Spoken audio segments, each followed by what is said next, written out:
When a space probe discovers the debris of the Nostromo, the ship from the original Alien film, in 2142, it activates its systems. It flies away after opening a hatch and retrieving what looks to be an organic thing. A team of scientists takes this item to a space station and opens it. While half of the object is removed for study, the other half reveals an extraterrestrial known as a xenomorph. Rain speaks with a representative of the Weyland-Yutani Corporation, which runs this mining colony. 6 months later, Rain explains that she should be allowed to leave since she has reached her work limit. She is informed by the clerk, however, that she is not permitted to depart and will instead be sent to the mines because of a labor shortage. Her quota has been updated by the system, allowing her to be released from contract in 5 years. Rain sees her adopted brother Andy being beaten up by some punks at that very moment. Andy is bleeding white because he is an android, so she hurries to scare them away and check on him. Rain calms Andy by using a special chip to reset him. Then Rain's ex-boyfriend Tyler messages her,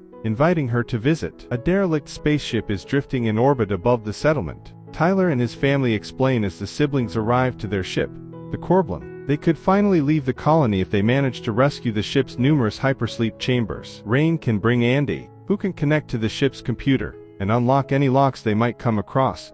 Therefore they want her to go with them. The Korblin soon takes off, and Bjorn, Tyler's cousin, performs a cool lighter trick. The continuous storm causes the ship to tremble a lot, but once they are able to go above the clouds, everything goes smoothly. They are shocked to learn that the abandoned ship is actually a full station. When they eventually locate it, they estimate that it will crash in 36 hours and that it is also closer to the rings than they initially believed. They should be in and out in 30 minutes, Tyler assures them, so they shouldn't worry. Rain asks Andy in private if he's certain he wants to go on, and Andy responds that he does as her father has given him only one instruction, which is to please Rain. Tyler, Bjorn, and Andy board the spacecraft with a temp scanner. As soon as it links to the station, the trio enters after Andy inserts his finger into the first lock, although through an extremely small opening. Every few minutes, the station's artificial gravity undergoes a purge, which means it is continuously turning on and off. The gang eventually emerges from the passage and finds the pods after floating into a room. When Bjorn falls and the gravity stops working, Andy uses the station's computer to switch on the power and manage gravity. They then check on the pods, but regrettably, they find that they are running low on fuel for the 9-year journey to the closest planet. While he and his partners search for additional fuel, Tyler ejects the pods for the Korblin to pick up. Navarro, Bjorn's sister, pilots the Korblin and effortlessly retrieves the pods. Navarro goes to check on the pods while Rain tends to Tyler's sister Kay, who is throwing up. But according to Andy, it's okay since what's best for Rain is also what's best for him. The three arrive at an abandoned but functional lab. A little while later, while playing with a stun rod that he finds, Bjorn nearly tumbles into a hole in the ground, but Andy catches him in time. Additionally, they discover a wounded android, and discover that a chemical spill has ruined both the hole and the android. When the guys reach the cryo chamber, the door only partially opens, but they continue on. They can enter through the large opening, and find the interior is flooded. Bjorn freezes his fingers while Tyler and he try to get the fuel out of the container. They become trapped when the door closes and an alarm goes off. Andy tries to open the lock but is unable to do so since it needs more clearance. According to the computer in the adjacent room, frozen aliens called facehuggers are beginning to reawaken within the cryo chamber. In order to save their comrades, Navarro and Rain are forced to board the station. After discovering the damaged android, Rain wants to see whether she can give Andy access to its credentials. When the android tries to attack Rain after waking up, Navarro swiftly takes out its module to stop it. Via a small opening in the door, the girls dash to the lab and hand the module to the men. After Tyler inserts the module, Andy freezes and reboots. The facehuggers finally awaken at that point, and emerge from the pods to hide in the water. Bjorn is discovered by a facehugger, who grips his leg and causes him to tumble. Bjorn is able to remove it, and toss it against the door as the alien then leaps in his face. Tyler avoids a facehugger in the water at the same moment, but another one is climbing on Andy, who leaps and lands on Tyler's face. Bjorn uses the stun rod to force the alien to drop off as it attempts to put its appendage inside Tyler's mouth. While the facehugger confronts Bjorn, who is able to fight himself, an unconscious Tyler falls into the sea. Because she fears the aliens will escape, Navarro declines to assist Rain as she tries to push the door open. Tyler, who is now waking up, is being pursued by a facehugger as Bjorn keeps fighting the aliens. Fortunately, Andy also awakens, and kills the alien by grabbing its tail and hurling it against the lights. Then Andy presses the latch, and this time the door opens, allowing the lads to flee right away. Regretfully, a gap remains, and the facehuggers collaborate to close it. The humans flee into another room and lock the door as the alien army begins pursuing them. Before the door closes and hits Navarro's face, a facehugger is able to get through. The facehugger gets its tail around her neck when the others come to her aid, but it's too late. She will be killed if they attempt to remove it by force. To Evrion's surprise, Andy begins by describing how the extraterrestrial is keeping Navarro alive by exchanging oxygen with her. He sounds less anxious and smarter than before. Rain understands that the new module is causing this, but Andy prevents her from deleting it by claiming to have been updated. He suggests turning on the damaged android, as he is unsure of how to safely remove the facehugger. He identifies himself as Science Officer Rook after they connect him to the computer and he awakens. He advises them to murder Navarro since it is too late to save her, and the facehugger is implanting an alien inside of her. The xenomorph, which is now hanging lifelessly from the wires in the pit, killed the entire crew of the station that discovered the Nostromo's wreck. Its acid was also the source of all the harm. After the alien passed away, Rook locked the station, but it was too late. Rain then suggests that they attempt freezing the facehugger with the cryonic liquid. They remove it from Navarro's face as soon as the alien's tail relaxes after Tyler shoots the liquid at it. The facehugger escapes through the hole in the ground despite Tyler's attempts to kill it. Although everyone is relieved that Navarro is okay, Rook cautions them that there is a 60% chance that she contains an alien. Bjorn strikes Navarro with the rod to send him flying after Andy tells the group they shouldn't take him back.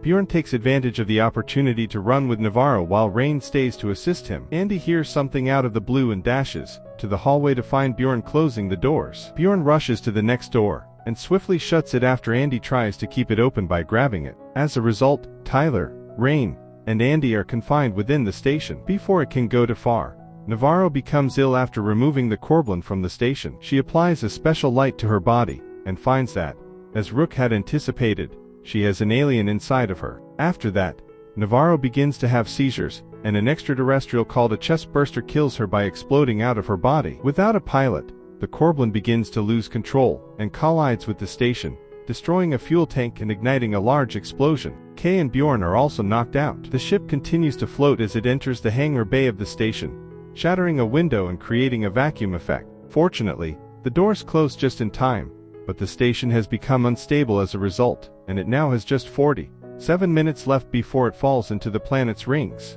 A group of facehuggers are on the opposite side of a door that Rain and Tyler are about to enter as they search for a way to cross the station and get to their ship. Rook examines the computer in the interim to make sure that the Z01 compound is still there. Andy realizes that his command was overwritten by the new module when it begs for his assistance. He wants to complete the station's mission for Weyland-Yutani, not assist Rain. After that, Andy gets back together with Rain and Tyler and discusses some information that Rook gave him. Since the facehuggers are unable to detect a person's body temperature and locate them, they might adjust the room's temperature to match their body temperature and blend in with the background. The three of them must work very hard not to react to the bodies they discover in every corner as they move across the room after Andy adjusts the thermostat to the ideal temperature. Kay awakens on the Korblin and searches for her companions. Before creating the cocoon that now hangs on the wall, the chest burster left behind a skin, which she discovers in a hallway. Bjorn discovers her at that precise moment, and forces her to back off before putting the rod into the cocoon, and electrocuting it till the stick is destroyed by the alien's acid. The creature's tail emerges to slit Bjorn's face after this strike proves insufficient. Bjorn is repeatedly hit by acid till it kills him. Kay runs to the entrance as a new xenomorph begins to emerge from the cocoon, but she is unable to open it, so she contacts Tyler. He must whisper directions to her because he is still in the chamber with the facehuggers. Before the alien can get to her, Kay finds a key and opens the door to flee. She falls over the Korblin hatch and hits the station's hangar with force since she is still staring at the thing. The facehuggers become alarmed by the cacophony coming from the microphones and start to charge. As soon as the three flee, Tyler throws a flare onto the ground, and the facehuggers pursue its warmth. When Andy reaches the door, he begins to close it because the deception is short-lived, and the aliens are soon pursuing them once more. Just before the door closes, Tyler and Rain must run extra quickly to cross. Andy says he did the math and knew they would make it when Rain calls him out. Kay awakens as the sprinklers in the hangar area turn on with just 30 minutes before the accident. She hides before the alien can see her after hearing it approaching. Kay tries to reach the hangar door when the xenomorph passes directly over her, but it merely sets off the alarm. The three suddenly materializes on the other side of the door, but Andy won't open it. The xenomorph is using Kay as bait because he can see it waiting. In an attempt to win his sympathy, Rain informs him that Kay is expecting, but it is unsuccessful. The xenomorph eventually grows weary of waiting and removes Kay. When an enraged Rain smacks Andy and questions him about his direction, he responds that he has to decide what's best for the business. Then, while stating that he needs to complete the mission for Rook to unlock the hangar door and allow them to depart, Andy forces Rain and Tyler into the elevator. When they get to the lab, they discover a capsule filled with an odd liquid. On the computer screen, Rook informs them that Weyland-Yutani built this station to study the aliens and use their fluids to improve humans because humanity was never meant to explore the universe because their bodies couldn't handle it.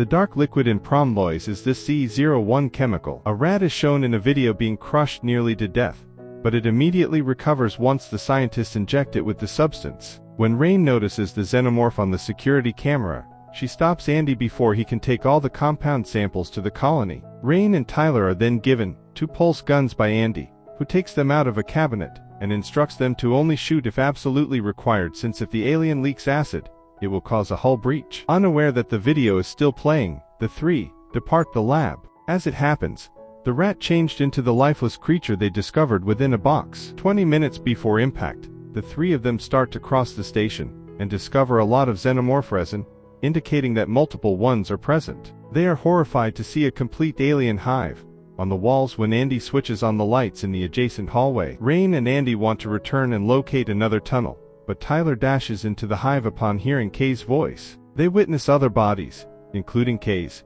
cocooned in the alien ooze as Rain follows him. The two remove her, and Andy seems to point out that since there isn't a dead facehugger at her feet, she hasn't had her implant yet. Andy offers to give her a complex injection, because her pulse is still quite weak. Rain, who is cautious about the drug, prevents Tyler from using it before he can, telling him that Kay might live if they take her to a Cree chamber. They flee from the hive into another room as soon as they hear a xenomorph scream and approach. Another xenomorph tries to attack Rain with its tail there, but Tyler intervenes to save her, and is stabbed instead. After hitting Andy and rendering him unconscious with Tyler's body, the alien drags Tyler into the hive, where further creatures encircle and murder him. Before the aliens can get to them, Rain and Kay dash into the elevator and escape. Rain tells Kay to return to the colony on the Korblin after dropping her and the samples off in the hangar bay because she can't stop thinking about her brother. Kay chooses to inject herself with the compound after Rain leaves since she is worried about her unborn child. Rain arrives at the hive only 10 minutes before impact, takes Andy's module away, and then resets him. He is his former self when he awakens. As the two flee as the xenomorphs approach, Rook forbids them from opening the door since doing so could endanger the compound.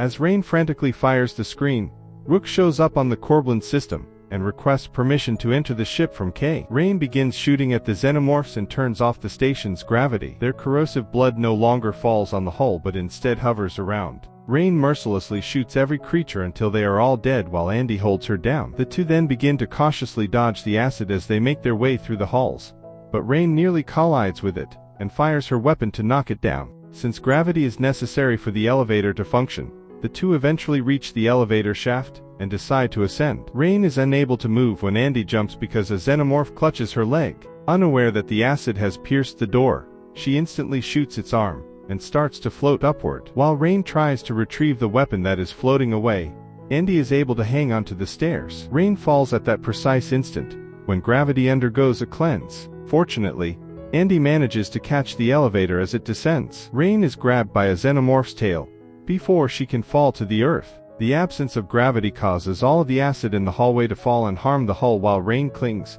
frantically to the steps in an attempt to flee, producing a vacuum effect. At the same moment as Andy releases the elevator, which descends quickly and crushes every creature, this slows down the xenomorphs as they ascend the shaft. Rain is safe on the steps, and the elevator covers the hole and cuts the vacuum when it hits the ground. Regretfully, a xenomorph remains in the shaft and approaches Rain while facehuggering. Both animals are instantly killed when Andy discovers the rifle and descends with open fire. Abruptly, the station begins sliding on the rings as the computer completes the countdown. When Andy and Rain eventually arrive at the ship, they discover Kay unconscious. Rain triggers the ship's autopilot instantly, and the Korblin escapes the station just before it completely crashes on the rings. In order to prevent Rook from making fun of them, Rain then places Kay in the cryopod and disconnects the station's connection. When the station collapses, he is destroyed. Before Andy begins preparing a cryopod for herself, Rain puts her to sleep. When she opens the second pod and sees a screen warning her of vital signs, Kay is screaming. Her pregnancy was hastened by the substance, and she is now giving birth to a cocoon that resembles a xenomorph. Rain cuts the umbilical cord right away and removes it to kill it, but she must drop it when she notices the acid. A spooky baby is shown when the cocoon unfolds. The cocoon lands in the cargo bay when the acid burns through the floor. The ship switches from autopilot to manual when it determines that the cargo has been compromised. Rain races to the cargo bay with a freezing ray in hand, discovers the cocoon is empty, and begins to follow the hideous footsteps. Andy awakens at the same moment and checks on Kay, who is generating a mucus-like substance in place of milk. Her adult child shows up, knocks Andy down, and then climbs on top of its mother to feed, killing her. In an attempt to strike, Rain appears, but the creature swiftly disarms her and knocks her to the ground. Rain hurries back to Andy, but he is too heavy to move, and the creature is distracted by the frosty vapor ejected by the broken freezing ray. Rain flees by herself and closes the door behind her when she notices the thing pursuing her. Rain dons a space suit in order to survive because the temperature in this room is dropping rapidly as well. With the intention of ejecting the entire bay along with the monster, Rain leaps inside the cargo bay as the creature starts shoving the door open and starts to remove the manual locks. She swiftly opens the first 3 locks, but the thing knocks her down before she can open the 4th. When Rain spots the cocoon nearby, it topples, allowing the acid to seep through the floor. In order to prevent her from floating away as she falls, her suit is fastened to the ship with a rope. However, when she begins to climb back, the creature snatches her head and breaks her helmet. When Rain notices that it is using its tail to hang onto the bay, she tugs at her rope and opens the final lock, ejecting the entire bay module and killing the monster when it crashes on the rings. Rain is able to safely climb back before the Corblin flies away since the ship is approaching the rings too closely, and the sensors trigger the autopilot. Rain removes Andy's wounded body from his module and promises to cure him before putting her own corpse in a cryopod in the hopes that they would arrive at a planet alive.